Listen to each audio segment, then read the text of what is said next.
नमस्कार शेतकरी मित्रांनो, मी किरण कोल्हे मिस्टर के कृषी मित्र या यूट्यूब चॅनल आपलं सहर्ष स्वागत करतो। सध्याच्या परिस्थितीमध्ये काही ठिकाणी पाऊस पडत आहे आणि काही ठिकाणी पाऊस पडलेला आहे। अशा परिस्थितीमध्ये आपल्याला डाळिंब बागेची काळजी काय घ्यायची त्याच्यासाठी आपण व्हिडिओ तयार करत आहे। तर चला बघूया। सर्वात प्रथम असं समजून घ्या की आपल्या भागामध्ये डाळिंब 3 स्टेजमध्ये आहे। पहिली स्टेज म्हणजे गुंज अवस्था, दुसरी स्टेज म्हणजे फ्लॉवरिंग झालेली आहे, त्याची सेटिंग चालू आहे, आणि तिसरी अवस्था म्हणजे त्याची फ्लॉवरिंग सेट झालेला आहे आणि ते फळ अवस्थेत आहे।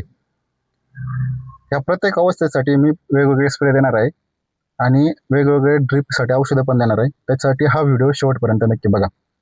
तर शेतकरी मित्रांनो, ज्या शेतकऱ्यांची बाग गुंज अवस्थेत आहे त्यांच्यासाठी मी स्प्रे सांगतो।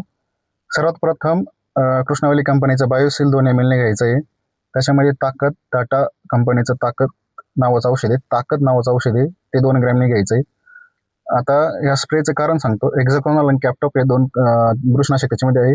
ते बुरशीनाशक तुमची जी गुंज आहे ती जळण्यापासून थांबवणार आहे, म्हणजे त्याला भुरी किंवा कूज लागण्यापासून थांबणार आहे। आणि बायोसील हे झाडाला ट्रेस पडलाय तुमच्यावाल्या, कारण अचानक ऊन होतं आणि पाऊस पडला, त्या ट्रेसमधून निघण्यासाठी ते बायोसील उपयोगी पडणार आहे। हे 2 स्प्रे तुमच्या गुंज अवस्थेसाठी घ्यायचं आहे आणि त्याच्यासाठी त्याच अवस्थेसाठी एक ड्रिपमधून तुम्हाला सोडायचं आहे 60-20 आणि ॲक्टिव्हझाईम 60-20 असं याच्यासाठी सोडायचं आहे की 60-20मुळे फॉस्फरस लेवल वाढवण आणि तुमची झाडाची रोगप्रतिकारक क्षमता वाढती 60% फॉस्फरसमुळे। आणि ॲक्टिव्हझाईममध्ये सिविड आहे, या सिविडमुळे तुमच्यावाली अपटेकिंग क्षमता वाढते आणि रोगप्रतिकारक क्षमता पण झाडाची वाढते। फुल सेटिंग अवस्था ज्या शेतकऱ्यांची आहे त्या शेतकऱ्यांनी रोको 1 ग्रॅमने घ्यायचं आहे, बॅक्टेरियासील अर्धा ग्रॅमने घ्यायचं आहे आणि त्याच्यामध्ये अमृत सीवी प्लस हे 2 ml ने घ्यायचं आहे वरून फवारणी। आणि त्यानंतर ड्रिपचं तुम्हाला ॲप्लिकेशन सांगतो। 49-32 घ्यायचं आहे 3 किलो आणि त्याच्यामध्ये सीवी प्लस घ्यायचं आहे 1 लिटर प्रति एकर, याप्रमाणे घेऊन ड्रिपनं सोडायचं आहे।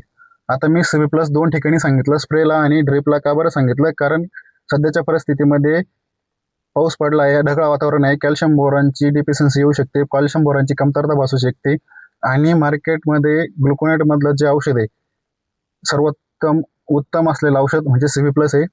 त्यामुळे तुम्हाला 4 घंटेमध्ये हे औषध रिझल्ट देण्यासाठी चालू करतं आणि झाडाला अपटेक करण्यासाठी पण सोपं असतं, म्हणून ते सीवी प्लस घ्यायचं आहे। शेतकरी मित्रांनो, ज्या बागेची सेटिंग झालेली आहे, फुलाचं फळात रूपांतर झालेलं आहे, अशा शेतकऱ्यांनी मी खाली सांगतो तो स्प्रे घ्यायचा आहे।